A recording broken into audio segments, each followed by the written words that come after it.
Okay, so go ahead and state your name and tell me your ride. What are we looking at? Okay, my name is Jonathan. I'm a member of Vets Out West.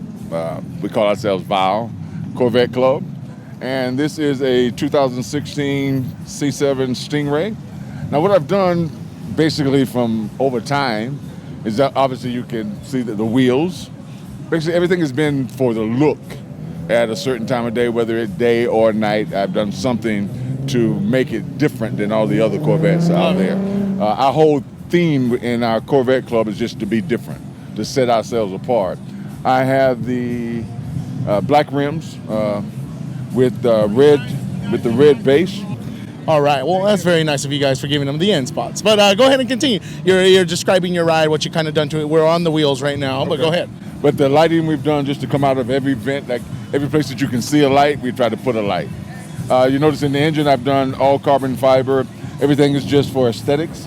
Now there is some power done in there also. You see this here is I also run E85, which adds 25 horsepower to it. I also have a carbon fiber cold air kit there. And I did a expanded throttle body also.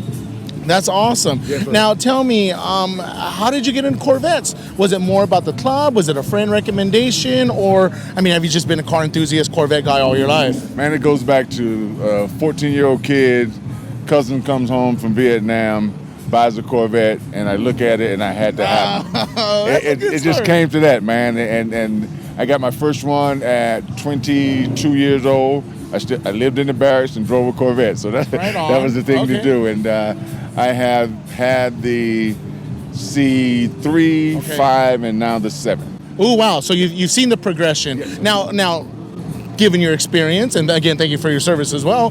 Tell me how the Corvette has kind of evolved from the C3, C5, and now this guy, the C7. Well, it's involved more so in power than anything else. Okay. It still has that unique American sports car design. You'll notice with the C7, if you see it compared to the C8, we'll get to. There's a story behind that, but it's longer. Now, but this one I think is more aerodynamic than the other ones that I had. My C3 was all black. I think at that time, if I remember correctly, it was only 420 horsepower or something of that nature. If it was that much, I don't remember. But those V8s sounded so good, man. It's just a hell of a car, man. And but my whole thing with the Corvette has just been to try to maintain that sleekness of the car. And it just looks fast. Oh yeah, Sitting, just parked. It looks fast. That's awesome. Now again, let's go into that. What are your thoughts about the C8 and the upcoming Z06 with a whole new motor GM's going to be trying out? Man, the C8 is an awesome automobile. I'm a little jealous of it, to tell you the truth. Yeah. But I plan to have one. I'm 63 years old. I'm going to get that one when I'm 65 for my 65th birthday. Oh, there you go. But I will not let this one go. Okay.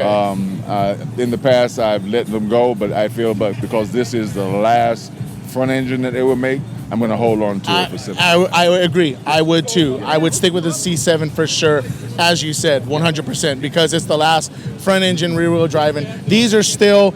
There's so much potential in those C8s, but I think GM continues to kind of figure out how far they can go with the platform. And the Z06 is going to be a wonderful benchmark to see how far they have gone. But I think this has been, they extracted the most they could out of this platform. Absolutely. And I love it. I appreciate it. I'm glad you're going to keep this.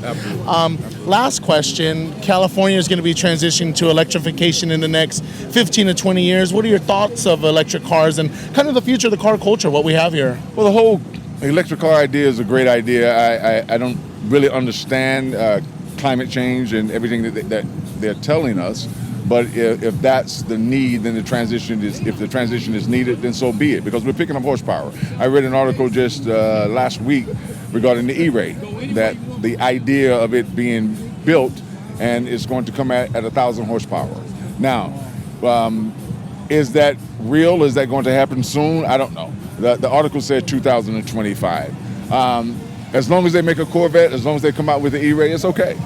But I don't think we're ever going to get away from fuel vehicles. I just don't think it ever happens. Gotcha. And we'll have to wait and see about that, but it seems like you're a little more open-minded, and I don't know. As long as you keep this in the stable, Absolutely. I think we're gonna be okay, right? Well, Absolutely. thank you again for your time. welcome. I'm gonna just do some walk arounds Okay. and see your car and go from there. Okay.